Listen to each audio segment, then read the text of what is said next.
At our house, we have a lot of dogs who have a lot of energy, and yet people are often surprised at how calm they are. Why? Because of this one simple trick that 99% of other dog owners don't do. In reality, most dog owners have dog problems. Some dogs are anxious, some dogs bark, some dogs pull, some dogs even jump.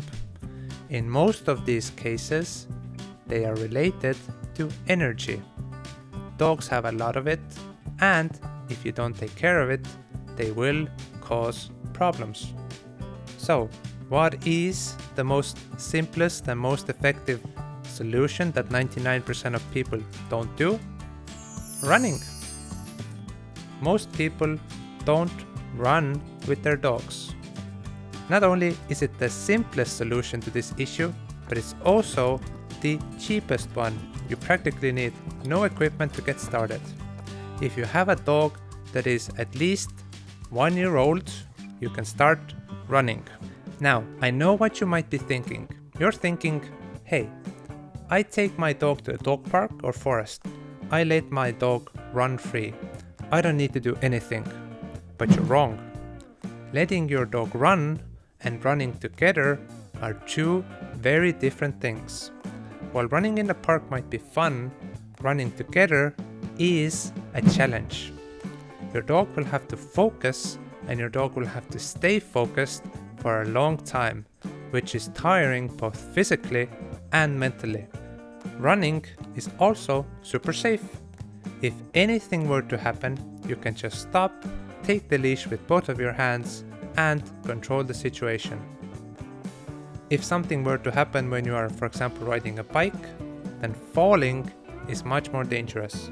But with running, you always have your hands free and you have your feet on the ground.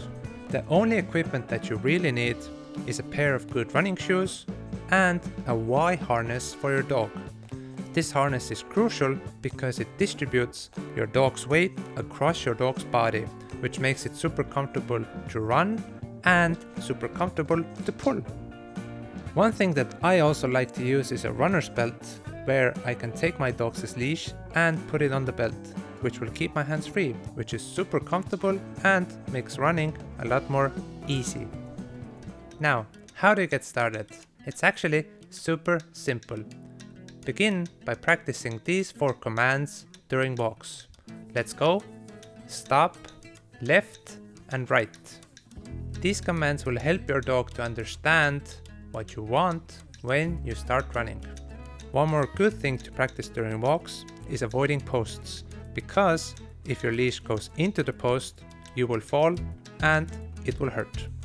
But after that, there's nothing else to do than to just take your dog, take the leash, and start jogging.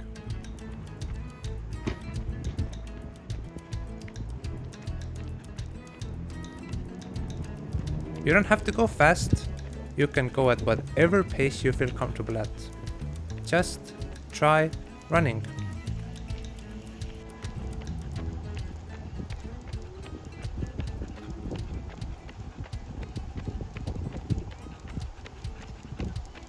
The way we like to run is we run for like 10 to 15 minutes and then we give our dogs a break. We let our dogs rest and go to the toilet. And then after that, we run again for 10 to 15 minutes. Then we give our dogs another break and we repeat until we complete our lap. At first, you might only run for a few kilometers or for a mile. It's okay. If you see that your dog wants to run for more, run more. If you see that your dog gets tired and doesn't really pull anymore, great. Then you know how much energy your dog has. You would be surprised at how much dogs want to actually run. Some little dogs want to run for a full hour, some dogs even more.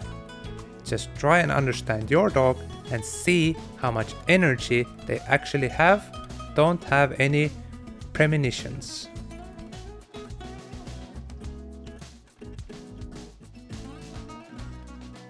And remember, you can always go faster. At first, practice walking, then practice running, and if you see that your dog likes to run, but running is a little bit hard for you, you can always get something with wheels and a brake. But we will talk about those things later. Here is what I would like to end the video with. Go and talk to some people who have dog problems and ask them, do they do any controlled physical activities with their dog? In 99% of cases, they will say, I don't really have the time or the energy to do them. But if you look at people who have those perfect, calm, obedient dogs, then all of them do something. It doesn't matter if it's running, if it's biking, if it's swimming, or obstacle courses. All of them do some sort of physical activity with their dog. So it's clear that giving dogs physical challenges is very good for them and very good for dog training. And if you're looking for one that is cheap, easy and safe, try running. Anyway, thank you so much for watching, and I'll see you soon.